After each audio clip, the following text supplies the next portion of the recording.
বেশ কিছুদিন হলো মেয়ে স্কুল খুলে গিয়েছে, তো একে একে চলছিল ওর এই প্রজেক্টগুলো সাবমিট করার পালা। তো এই প্রজেক্টগুলো কমপ্লিট করে শুতে শুতে আমার এবং আমার মেয়ের এক এক দিন বেশ রাত হয়ে যাচ্ছিল। রাত 2-2:30 তো বাজছিলই, এমনকি এমনও হয়েছে যে রাত 3টেও পার হয়ে গিয়েছে। আগেরটা ছিল ম্যাথ প্রজেক্ট শেপের উপরে, আর এটা হলো ইংলিশ প্রজেক্ট মিউজিক্যাল ইনস্ট্রুমেন্টের উপরে।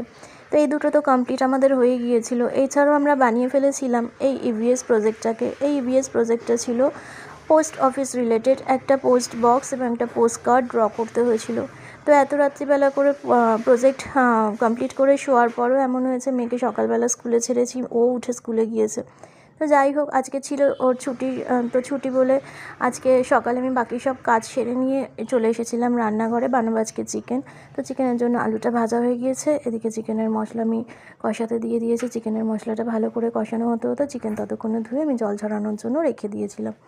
তো মশলা দিকে ভালো করে কষানো হয়ে গেছে, চিকেনটা আমি দিয়ে দিয়েছি। তো আজকে হবে আমাদের বাড়িতে ক্যালবার্ট মুরগি। তো অ্যাকচুয়ালি এই ক্যালবার্ট চিকেনটা আমাদের এখানে সবসময় যে পাওয়া যায় এমন না। তো এটা আমাদের অর্ডার করে রেখে দেওয়া ছিল, যৎসামান্য পরিমাণেই পাওয়া গেছে, খুব বেশি পাওয়া গেছে এমনটা না। এটার ডিফারেন্স যেটা হচ্ছে অ্যাকচুয়ালি সেরকম কিছুই না, এটা হচ্ছে উইথ স্কিন চিকেন।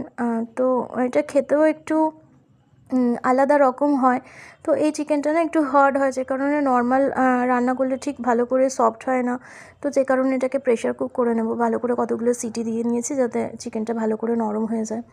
তো এদিকে চিকেন রান্না হয়ে তো গিয়েছে আমার, বেশ লাল লাল দেখতে, বেশ দেখেই তো মনে হচ্ছে বেশ সুন্দর হয়েছে। ঠিক আছে, খেলে বোঝা যাবে। ওই যে আমি আগে বলেছিলাম যে আমি কোনো রান্না টেস্ট করে খেয়ে দেখি না, নুন ঝাল কীরকম হচ্ছে দেখে একটা দৃষ্টিতে যা আসে সেই মতো বুঝে যাই যে ভালো খারাপ। তো এদিকে রোদের আলোতে রান্না শুরু করেছিলাম, আস্তে আস্তে রোদ নিভে আসছে, অন্ধকার করে আসছে দেখছি আকাশটা। এদিকে বসিয়েছি পটল ভাজা, আর একদিকে আমার ভাত ফুটে গিয়েছে। তো এগুলো হতে হতে বাইরে একটুখানি দেখলাম জানালা দিয়ে উঁকি মেরে, বেশ ভালো অন্ধকার করে এসেছে। এখন ওয়েদারটা এরকমই হচ্ছে, থেকে থেকে আলো, থেকে থেকে অন্ধকার। তো আমাদের বাড়িতে না নিচে একটা কুমড়ো গাছে বেশ কয়েকদিন ধরে খুব সুন্দর এই বেশ কতগুলো করে কুমড়ো ফুল হচ্ছে।